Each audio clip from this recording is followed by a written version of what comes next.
자, 여러분과 인사 나누겠습니다. 자, 우리 감사합니다. 미안합니다. 축복합니다. 감민축합니다. 자주 하니까 별로 안 하시려고 하시니까 다시 한번 합시다. 자, 감사합니다. 미안합니다. 축복합니다. 예.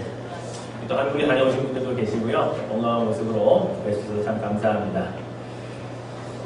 우리가 사는 세상에는 어떤 한 사람의 업적이나 또 어떤 단체의 잘한 일들을 기리기 위해서 세계적으로 상을 만들어서 수상을 하는 경우가 있습니다.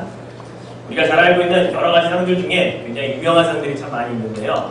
그 가운데 기자들이나 언론사들에게 주는 상이 있습니다. 혹시 아십니까? 예, 퓨리처라고 하는 상이 있죠. 예, 퓨리처 상은 바로 언론인들에게 주는 상입니다. 또 여러분 노래를 잘 부르는 가수들에게 주는 상이 무슨 상이 있죠? 예, 그래미 어워드에서 그래미 상이 있습니다. 또 영화 배우나 우리 또 연극 잘하는 사람들에게 주는 그 배우상은 아카데미 상이 있겠죠. 이거 외에도 여러분이 알고 계시지 못하는 상들이 꽤 있을 겁니다. 간호사들에게 주는 세계적인 권위에 있는 상도 있습니다. 플로렌스 나이팅게일 상도 있고요. 막사이사이 상이라고 들어보셨습니까? 예, 바로 아시아의 노벨 평화상이라고 불리는 이 대통령의 이름을 따서 막사이사이 상이라고 하는 상을 수여하기도 합니다. 환경적으로 뛰어난 업적을 남긴 사람들에게 골드만 환경상도 주어지고요. 그 다음에 처음 들어보는 네발린다 상이나 이 필드상이라고 하는 것은요, 과학이나 수학 분야에서만 아주 독특하게 탁월한 업적을 낸 사람들에게 주는, 말하자면 수학의 노벨상, 과학의 노벨상 이렇게 표현할 수 있을 정도로 네발린다 상이나 이 필드상은 이렇게 표현을 합니다. 근데 여러분, 지금 이 여러 가지 상들을 소개하면서 다른 이름으로 불릴 때 아시아의 노벨상과 같고 또 수학의 노벨상과 같고, 항상 가장 이름의 중심에 등장하는 상의 이름이 뭐죠? 노벨상. 예. 이 상은 우리 모든 사람들에게 가장 권위 있는 상으로, 그리고 한 번쯤 태어났으면 인생에 이 상 한 번만큼은 꼭 받아봤으면 하고 기대하는 사람들이 상당히 많이 있습니다. 연구를 하든 또 어떤 분야에 있든 상당히 이 상은 권위를 그만큼 가지고 있다는 사실이죠.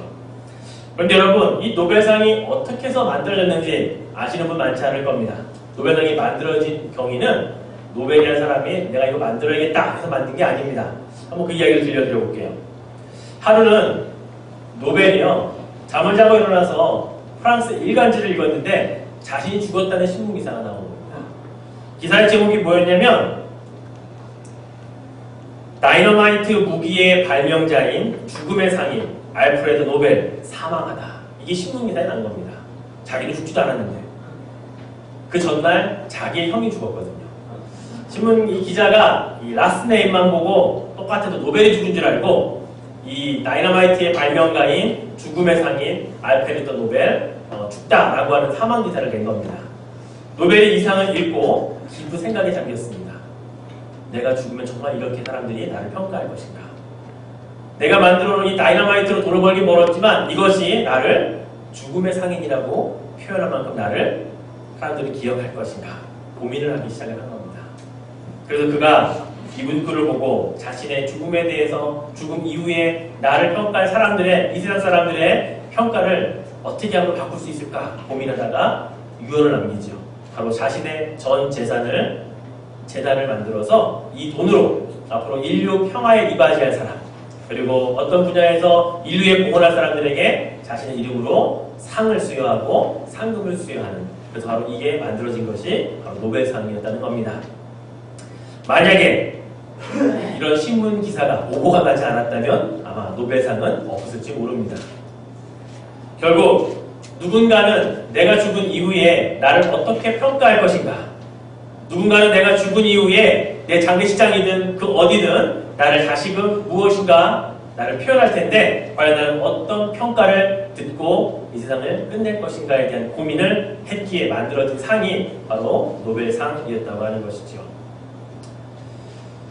여러분, 제가 언젠가 여러분에게 라틴어로 이런 문구를 하나 가르쳐드린 적이 있습니다. 죽음을 생각하라 라고 하는 문구였는데요. 기억하십니까? 메멘토 모리라고 하는 라틴어였습니다.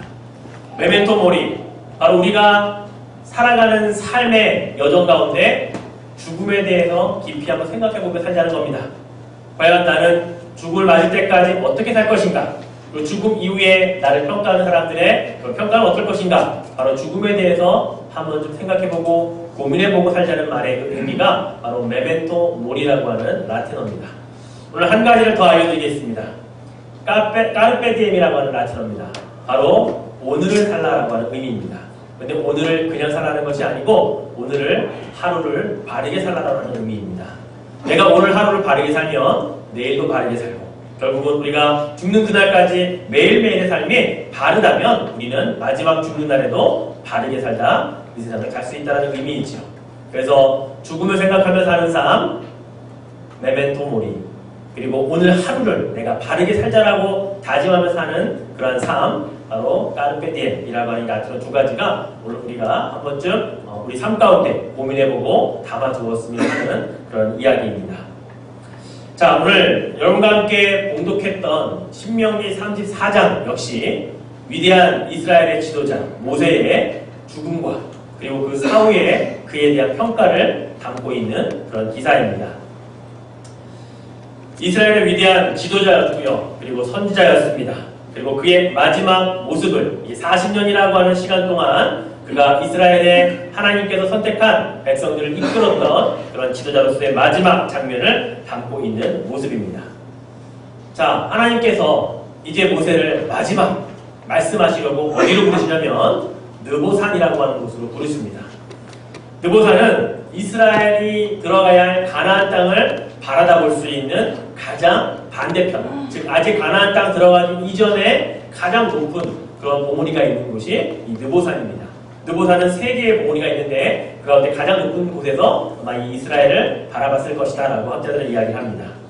자, 1절부터 3절까지 오늘 하나님께서 모세에게 바라보는 지명을 이렇게 이야기해 주시는데 방향을 보면 지금 모세가 서 있는 느보산에서부터 제일 북쪽 그리고 점점점 시계 반대 방향으로 해서 말씀을 하십니다.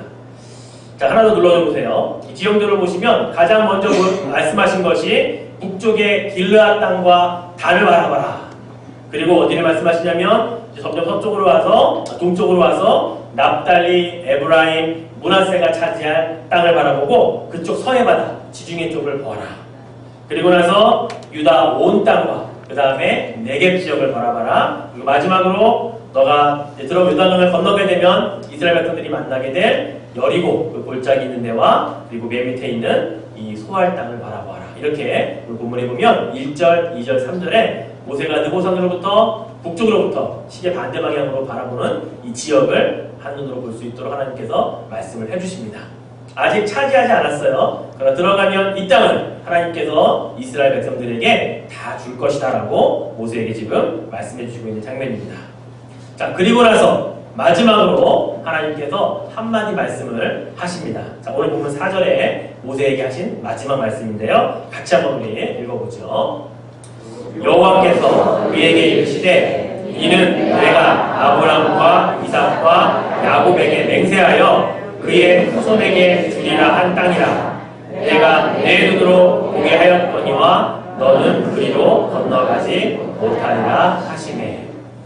여러분, 40년 동안 하나님께서 좀 속된 표현으로 실컷 부려먹었습니다. 모세를. 그런데 이제 마지막 뭐라고 말씀하시니까 모세야 눈으로 다 봤지? 됐어. 너는 그것을 끝이야. 이렇게 지금 말씀하고 있는 거예요.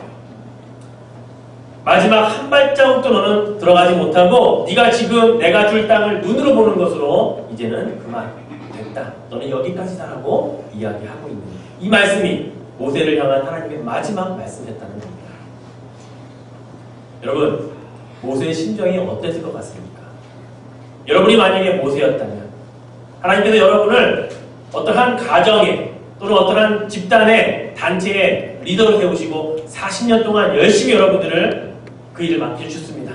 여러분이 충성을 다했어요. 최선을 다했어요. 비난도 받았습니다. 그리고 때로는 아팠습니다. 때로는 힘들었습니다. 그런데 마지막에 하나님 주시겠다고 약속하신 그 땅에 가서는 자, 봤지? 그래, 끝이야. 이게 다야. 너 절대로 거기에 들어갈 수 없어. 라고 말한다면 만약에 여러분이 모세였다면 여러분의 심정, 여러분의 마음은 어땠을까요? 서운했겠죠. 섭섭했을 것입니다. 속이 상했을지 모릅니다. 모세라고 달랐을까요? 모세도 여러분 그 땅에 정말 들어가고 싶었던 사람 가운데 한 사람이었습니다. 젖과 꿀이 흐르는 땅, 조상들로부터 약속받았던 땅, 그것을 위해 지금까지 내가 열심히 달려왔건만 이제 눈앞에서 눈으로 보는 것만으로 하나님이 됐다, 그게 끝이다, 너는 그것만으로 만족해라 라고 말씀하실 때에 그는 얼마나 마음이 속이 상했을까요? 신명기 3장에 보면요, 하나님께 모세가 이런 기도를 한 적이 있습니다. 3장 25절에 보면 구하옵나니 나를 건너가게 하사 요단 저쪽에 있는 아름다운 땅, 아름다운 산과 레바논을 보게 하옵소서. 모세가 기도했어요. 하나님, 저 거기 들어가고 싶습니다. 제가 구하옵나니 저 아름다운 땅, 저 아름다운 레바논 땅 저 건너가게 해주십시오. 제가 들어가고 싶습니다 라고 모세가 하나님께 기도하고 간절히 바랬죠. 한 번만 기도했겠습니까? 여러 번 했었습니다. 그런데 26절에 하나님 뭐라고 말씀하는지 아세요? 그만해도 족하니 이 일로 다시 내게 말하지 말라. 하나님께 응답입니다. 그렇게 간절히 한 번 들어가고 싶었다고 하나님께 말씀을 전했고, 하나님 저 아름다운 땅 제가 좀 들어가게 해주십시오 부탁했는데 하나님 뭐라고 말씀하신다고요? 됐다. 더 이상 이 일로 나에게 기도하지 마라. 너는 보는 것으로 끝이다 라고 말씀하고 있다는 것입니다. 참 모세가 눈으로 보는 것만으로 만족하게 처음부터 하나님 말씀하셨다면 아마 그 일 하다가 그 중간에 그만둘 수도 있습니다. 여러 차례 하나님께 간구해봤는데 하나님께서 모세에게 그만해도 족하다, 더 이상 기도하지 마라, 너는 이 일로 다시 내게 기도하지 말라고 하나님께서 말씀하셨습니다. 결국 모세의 마지막 모습은 이것으로 끝이에요. 그리고 하나님이 눈으로 보시게 한 그 약속의 땅을 끝으로 그의 모든 인생은 이제 여기서 마무리가 됩니다. 그리고 하나님께서 모세를 데리고 가십니다. 오늘 다시 본문의 5절과 6절 말씀 보면 이렇게 기록하고 있어요. 이에 여호와의 종 모세가 여호와의 말씀대로 모압 땅에서 죽어 벳볼 맞은편 모압 땅에 있는 골짜기에 장사되었고 오늘까지 그의 묻힌 곳을 아는 자가 없느니라. 이게 모세의 마지막 장면입니다. 여러분 보세요. 마지막 죽는 그 장면을 이 기록을 했는데 이것을 모세가 기록했을까요? 다른 사람이 기록했을까요? 예, 다른 사람이 했겠죠. 신명기까지 모세 오경은 모세 작품이라고 이야기하지만 신명기의 마지막 장이거든요. 그리고 마지막 구절이란 말이에요. 거의 여기는 후대 사람이 누군가가 모세의 죽음을 보고 기록해서 신명기 이후에 첨부가 되었다라고 학자들은 이야기를 하는데 그게 맞는 것 같아요. 자기의 죽은 것을 자기가 어떻게 기록하고 죽습니까? 그렇죠? 그건 모세가 아닌 누군가가, 그 후대 사람이 그걸 기록했습니다. 그런데 마지막 죽는 그 장면에 모세에 대한 호칭을 뭐라고 표현하고 있냐면 여호와의 종으로 마지막을 장식하고 있다는 사실입니다. 후대 사람의 평가가 아까 우리 노벨상 봤죠? 노벨을 뭐라고 평가했다고요? 죽음의 상인으로 평가했듯이 지금 모세는 여호와의 종으로 마지막까지 평가를 받았다는 사실이죠. 여러분, 모세가 어쩌면 이 마지막 느보산에 와서 하나님께서 저기를 보고 여기를 보고 다 보시게 하신 다음에 너는 거기로 건너가지 못하리라고 하신 말씀을 들었을 때 어쩌면 마지막 한 번만이라도 더 부탁했을지 모릅니다. 하나님, 한 번만 들어가면 안 될까요? 하나님, 한 발자국만 건너가보면 안 되겠습니까? 라고 부탁했을 수도 있잖아요. 그런데 모세는 끝내 더 이상 하나님 앞에 그런 부탁하지 않았습니다. 어쩌면 그의 마지막 하나님께 순종하는 모습, 여호와의 종으로서 가장 아름답게 마무리했던 이 모습 때문에 후대 사람들은 그를 여호와의 종이라고 마지막을 표현했는지 모르겠습니다. 여러분 5절 후반부에 보시면 여호와의 말씀대로 모압 땅에서 죽었다라고 하는 표현이 있고요. 6절에 가보면 장사되었다라고 하는 표현이 있는데요. 여호와의 말씀대로 죽었다라고 하는 이 히브리어 원어를 그냥 원문으로 그냥 직역을 하면 어떤 의미가 있냐면요. 여호와의 입에서 죽었다 이런 표현이 되거든요. 유대 사람들은요. 히브리어를 원어로 쓰는 사람들은 이것을 어떻게 표현하냐면 하나님께서 모세에게 입맞춤을 하니까 모세가 죽었다 이렇게 표현하고 있습니다. 이렇게 생각합니다. 즉 여호와의 마지막 입맞춤을 통해 모세는 영원히 이 땅에서 잠들었다라고 그들은 그렇게 이 성경 구절을 이해를 하고 있다는 거죠. 그리고 많은 학자들 가운데 이 장사되었다라고 하는 표현을 해석에 대해서 많은 의문점을 남깁니다. 왜냐하면 장사를 지냈다라고 하는 말은 뭡니까? 모세를 땅에 묻었다는 이야기인데요. 이 문법에 이 히브리어에는 주어가 없어요. 그러니까 사람이 거기다 갖다 묻었는지 누가 모세를 장사 지냈는지에 대한 해석이 없다는 겁니다. 주어가 없기 때문에 누가 이걸 했는지 모른다는 거예요. 그런데 요즘 학자들은 어떻게 해석을 하냐면요. 5절에 여호와의 입에서 죽었다. 즉 하나님이 그를 입맞추고 모세는 죽었다고 표현했잖아요. 그리고 나서 하나님께서 그를 장사치냈다. 이렇게 해서 해석을 합니다. 왜냐하면 주어가 없으니까 5절에 있는 주어가 6절까지 연결이 되어서 그렇게 해석을 하고 있어요. 무슨 말입니까? 모세의 장사는 하나님께서 지내주셨다고 하는 표현이 되는 거죠. 마지막에 40년 동안 열심히 수고하고 애썼고 이스라엘의 지도자로 여호와의 종으로 수고했는데 그의 마지막 장례는 하나님께서 그를 장례 지내주셨다라고 하는 표현으로 이것이 기록이 되어 있다고 학자들이 지금 해석을 하기 시작했거든요. 저는 이 해석이 참 아름답다고 해석을 합니다. 그래서 여러분 그 뒤에 문장이 뭡니까? 오늘까지 그의 묻힌 곳을 아는 자가 없다는 거죠. 만약에 사람이 묻었다면 거기다 무슨 뜻이 있을까요? 모세 여기에 잠들다. 분명히 뭐가 비석을 세우든지 돌을 높이 쌓든지 아니면 모세의 어떤 지팡이를 토보자를 얻든지 뭐가 있을 거 아니겠습니까? 그런데 지금까지 아무런 아는 곳을 없다는 이유는 하나님께서 그를 장사 지내시고 아무런 흔적도 남기지 않으셨다고 하는 이 해석이 가능하다는 사실이죠. 사실 모세가 죽는 이 마지막 장면을 인간적인 눈으로 바라보면 참 마음이 좀 찐합니다. 짱합니다. 그래도 그렇게 수고했는데 그렇게 죽을 고비를 넘어가면서 그렇게 애썼는데 무덤이라도 하나 제대로 만들면 어땠을까? 마지막 장례라도 이스라엘 백성들 다 보는 앞에서 정말 그의 돌아가는 장면, 죽는 장면을 여호수아를 중심으로 해가지고 성당에 치렀으면 어땠을까? 라는 마음을 가져봤거든요. 여러분, 구약 성경에 위대한 인물들을 보십시오. 그들의 장례, 특히 야곱의 장례 여러분 어떤 식으로 치렀습니까? 야곱의 장례는요, 지금으로 말하면 애굽의 국가장으로 치렀습니다. 야곱이 어떻게 그렇게 유명한 일을 했나요? 그렇게 큰 일을 했던 인물입니까? 잘한 것이라고는 12명의 아들을 낳아서 12지파의 그 아버지가 된 것밖에 없어요, 사실은.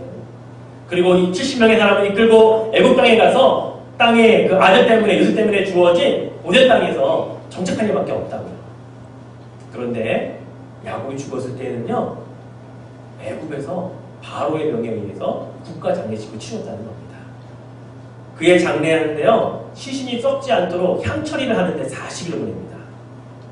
그리고 애굽 백성 모든 사람까지 포함해서 이스라엘 백성까지 포함해서 70일간 이 야곱의 죽음을 애도를 하고 명령을 합니다.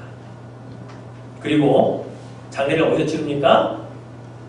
팔레스타인, 가나안 땅에 있는 자신의 할아버지 아브라함, 자신의 아버지 이삭, 그 부부들이 다 묻혀있는 막벨라굴까지 가서 장례를 치러주고 오거든요. 이 행렬을 할 때 혹시나 외부로부터의 위협 때문에 애굽의 군대가 동원이 됩니다. 그리고 애굽의 국무총리 요셉이 가니까 그 밑에 있는 부하들도 다 따라갑니다. 이렇게 야곱은 크게 뭐 한 거 없어요. 12명 아이를 한 거밖에 없는데 국가의 장례식으로 치르다니까요. 여러분 그의 아들 요셉 보세요. 요셉이 죽으면서 어떤 유언을 남기죠?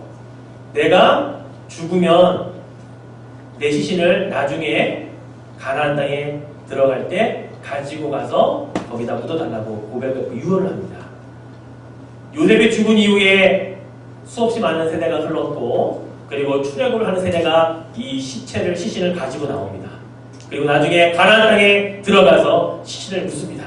여러분 요셉의 유언과 가나안 땅에 묻는 사이에 시간이 얼마나 걸렸는지 아세요? 400년이 걸렸습니다. 한 사람의 유언도 400년 동안 그 시신을 묻어주기 위해 이스라엘 백성들이 지켜주었거든요. 그리고 가나안 땅에 여호수아와 함께 들어가서 그 요셉의 시체를 거기 가나안 땅에 안장할 때까지 400년이 걸렸다니까요. 그런데 모세는요, 어디에 무덤이 있는지 아무도 모릅니다. 어디에 그의 무덤이 있는지 아무도 지금까지 아는 사람이 없다는 거죠. 얼마나 쓸쓸한 죽음입니까? 역사의 뒤안 길로 그냥 흔적 없이 사라졌던 한 위대한 지도자의 마지막 모습이기에는 참으로 씁쓸하고 참 안타깝다는 생각이 든다는 사실이죠. 여러분 근데 마지막까지 이렇게 하나님 앞에 헌신한 이 모세, 하나님께서 모세의 무덤을 직접 쓰셨는데 그런데 아무런 흔적도 남기지 않았던 이 하나님의 그 뜻을 생각을 깊게 해보면요, 야 하나님 정말 대단하시다라고 감탄사를 드러낼 수밖에 없습니다. 왜 그럴까요? 하나님 우리 인간들의 마음을 너무나 잘 아세요.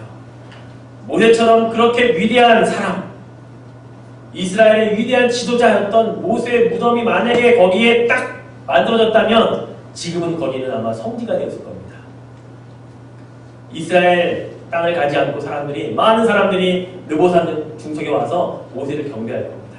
꽃을 드리고 무엇을 드리면서 모세의 그 아주 영성 또는 모세가 가지고 그 능력 조금이라도 받아보려고 온갖 행사를, 온갖 제사를 모세 앞에 드릴지 모릅니다. 한마디로 모세를 들어 사용하신 여호와 하나님을 기억하지 아니하고 사람들 마음에는 홍해를 지팡이로 갈랐던 모세를 기억할 것이며 만나와 메추라기를 40년간 그들에게 먹였던 지도자 모세를 기억할 것이며 물이 없다고 말할 때 지팡이로 쳐서 무리바 돌을 가르고 그 돌에서 생수를 마셨던 모세를 사람들은 기억할 거라고 하나님은 하셨기 때문입니다. 결국 하나님이 모세의 장례를 친히 치러주신 이유는 모세가 후대의 많은 사람들에게 우상이 되지 않게 하시기 위한 하나님의 기쁘신 뜻이 아니었나 그렇게 생각해 본다는 것이죠. 인간적으로 보면 아쉽고 인간적으로 보면 참으로 쓸쓸하게 역사의 뒤안 길로 사라진 모세이지만 하나님 편에서는 이것보다 더 아름다운 마지막을 장식할 수 없을 정도로 그의 이름만 있지 어디에 죽었는지 어디에 묻혔는지 아무도 알 수가 없더라라고 하는 이 마지막 성경의 구절을 통해서 하나님 정말 멋있다. 하나님 정말 모세를 최고의 인물로 만드셨다라고 우리는 그렇게 생각해 볼 수 있다는 사실입니다. 여러분 그런데 모세의 마지막 죽는 나이가 몇 살이었죠? 120세였습니다. 그런데 120세에 죽으면서 어떻게 성경이 기록하고 있냐면 그의 눈이 흐리지 아니하였고 기력이 쇠하지 아니하였더라 이렇게 표현하고 있습니다. 이 말을 다른 말로 바꾸면 무슨 표현인 줄 아세요? 모세가 120세에 죽을 때 병들어 죽지 않았습니다. 모세가 120세에 죽을 때 나이 들어 노화로 죽은 것 아닙니다. 이렇게 지금 표현하고 있는 겁니다. 여러분 죽을 때 어떻게 죽습니까? 나이 들어 죽거나 병들어 죽습니다. 그런데 모세는 어떻게 죽었다고요? 나이 들어 병들어 죽은 게 아니라는 겁니다. 기력이 쇠하거나 눈이 흐려져서 아무것도 할 수 없어서 죽은 게 아닙니다. 그럼 모세는 왜 죽었습니까? 그의 할 일이 다 했기 때문에 죽은 겁니다. 하나님이 맡겨주신 그의 사명을 완수하기 때문에 하나님이 더 이상 모세에게 바랄 만한 일이 없었거든요. 더 이상 네가 할 만한 것은 아무것도 없으니 이제 나에게 바라. 그래서 모세는 죽은 겁니다. 여러분 모세의 죽음을 보면서 우리의 죽음은 어떠해야 한다고 생각하십니까? 나의 마지막 죽음이 병들어 죽었다. 어떤 모습병에 걸려서 죽었다. 노아가 죽었다. 그렇게 말하면 나의 마지막이 기록되는 것과 하나님께서 맡겨주신 그 사명을 다했더니 하나님이 데리고 가셨다. 하나님이 불러가셨다. 라고 표현하는 것과 어떤 차이가 있겠냐는 거죠. 과연 우리가 오는 수선은 있지만 가는 수선은 없다고 말하지 않습니까? 과연 나의 마지막 날은 과연 어떻게 마무리될 것인가? 우리는 모세의 죽음을 통해 다시 한번 생각해 볼 필요가 있다는 것입니다. 오늘이라도 하나님이 데려가실 그때가 된다면 나는 나에게 맡겨진 사명을 충성되이 잘 감당하였는가? 라고 묻고 있는 겁니다. 과연 주님께서 나를 부르시는 그날에 모세처럼 병들어 죽거나 무엇이 아파서 죽은 것이 아니라 하나님이 맡겨진 사명과 소명을 다했더니 주님이 나를 불러가신 그날이 나에게 올 것인데 과연 그날에 우리는 하나님 앞에 충성되이 일하다가 가는 모세처럼 여호와의 종으로서 그렇게 마지막을 장식할 수 있을 것인가? 우리의 하루하루를 돌아볼 필요가 있다는 것입니다. 바로 이 말이 까르페 디엠입니다. 오늘을 살 때 하루하루 주의 말씀에 의거해서 성령에 의거해서 바르게 살라는 말, 주님 주신 사명대로 살라는 말, 주님 주신 소명을 기억하며 오늘을 살라는 까르페 디엠, 바로 이게 그 이야기라는 것이죠. 저는 모세의 죽음이 또한 한 가지 더 의미 있는 것은 모세가 만약에 이때 죽지 아니하고 여호수아에게 자신의 리더십을 안수하여 다 이임을 했지만 이양을 했지만 그러나 가나안 땅에 같이 들어갔다면 어떤 일이 생겼을까요? 모세의 리더십은 아직 죽지 않았을 것입니다. 새롭게 이양된 여호수아의 리더십은 아직 딱 완전히 세워지지 않았을 것입니다. 두 개의 리더십이 함께 가나안 땅에 들어가서 전쟁을 치러야 하는데 그래서 혼란이 이만저만이 아니었을 것입니다. 저는 그래서 모세의 죽음을 보면서 이런 생각을 해봅니다. 하나님께서 불러가시는 한 세대의 리더십이 끝나는 그때는 하나님의 뜻 가운데 새로운 리더십이 세워지는 때이구나.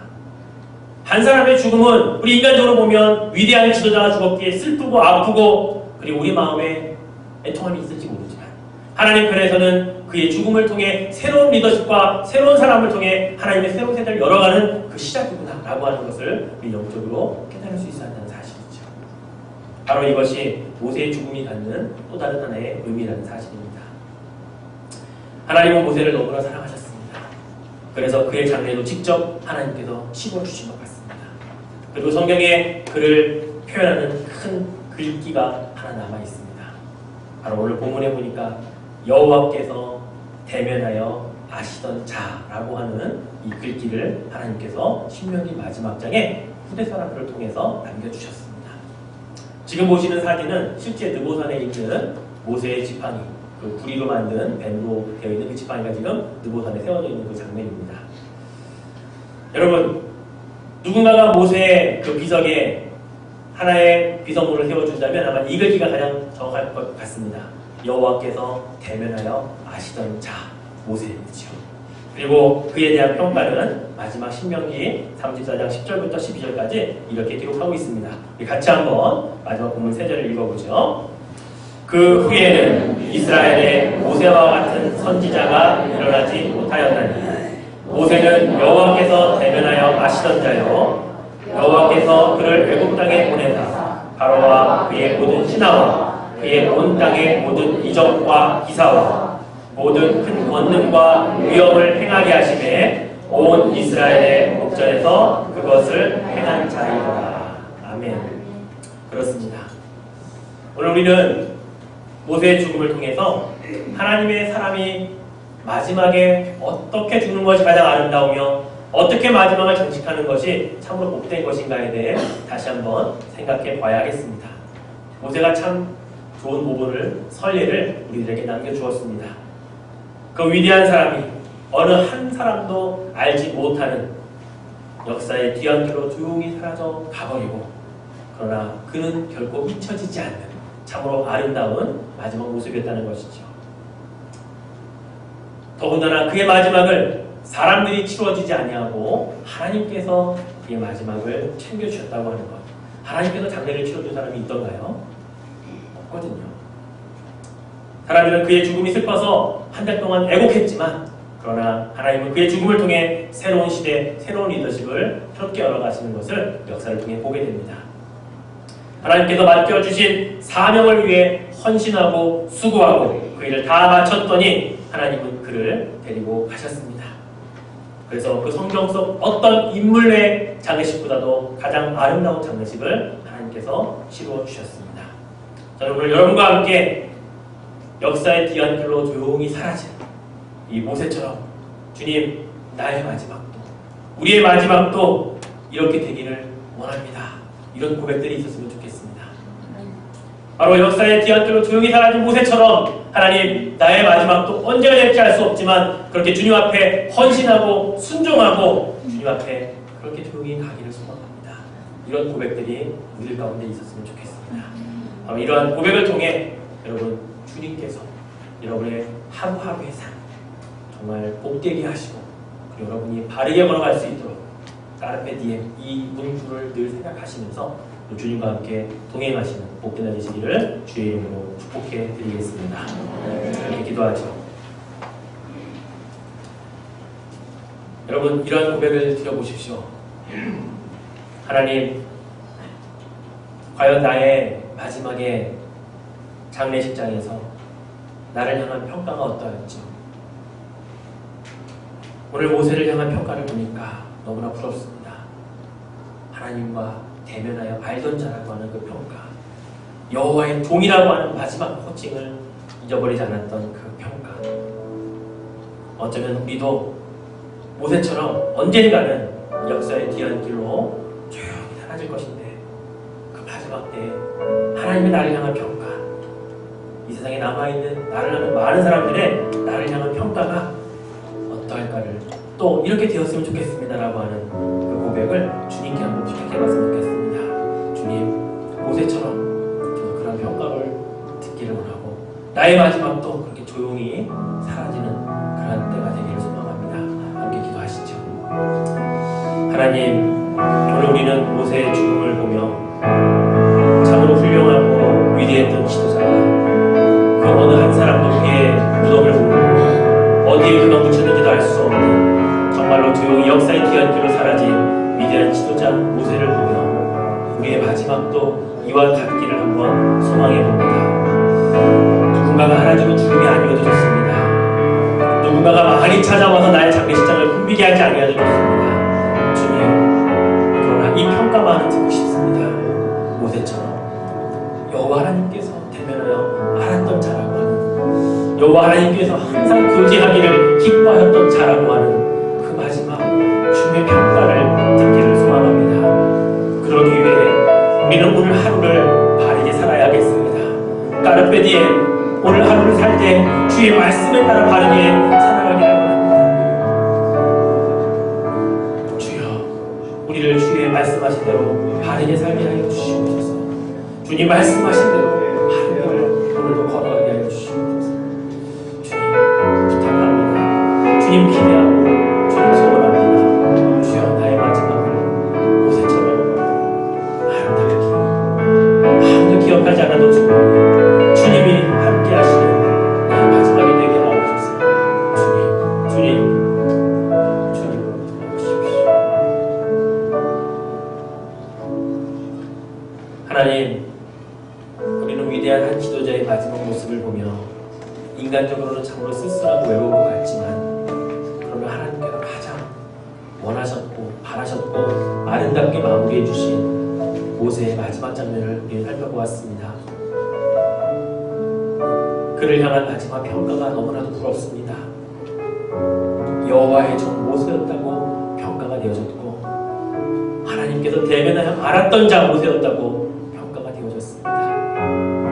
그 이후로 모세와 같은 지도자가 더 이상 없었다라고 평가가 되어졌습니다. 그는 비록 역사의 뒤안길로 조용히 사라졌지만, 그를 향한 수없이 많은 자들의 입술의 평가는 그 누구보다도 위대하였고, 그 누구보다도 아름다웠고, 그 누구보다도 참으로 부러웠습니다. 주님, 우리의 마지막도 이와 같기를 소망해 보면 안 되겠습니까? 주님 부르시는 그날에 우리는 분명히 가야 할 터인데, 병들어 죽거나 또한이 되어 죽거나 그냥 생명이 다 죽은 것이 아니라, 눈이 새하지 아니하고 기력이 새하지 아니하였지만 우리의 해야 할 일을 다 마쳤기에 하나님께서 부르셔서 하나님께로 돌아갔다고 하는 그런 마지막이 되면 얼마나 좋을까. 다시 한번 주님 앞에 고백해 봅니다. 주님, 그러기 위해 오늘 하루를 바르게 살기를 원하고, 우리에게 주어진 시간 하루하루를 주님 주신 소명과 사명 따라 부지런히 살기를 소망합니다. 주여, 우리의 마지막이 모세와 같기 위하여 우리의 삶도 하루하루 충성하며 살아갈 수 있도록 도와주시옵소서. 까르페디엠, 이 말을 기억하게 하셔서 오늘 하루 주님 앞에 부끄러움 없는 삶으로 충성하며 소명을 다짐하며 살아갈 수 있도록 주여 도와주시옵소서. 주님 도와주시기를 소망합니다. 그래요, 인생의 뒤안길로 조용히 사라지는 모세처럼 우리의 마지막도 그 누구도 기억하지 아니하여도 하나님과 함께 마지막을 장식하는 우리의 인생 되게 하여 주시옵소서. 감사드리며 예수님의 이름으로 기도드립니다.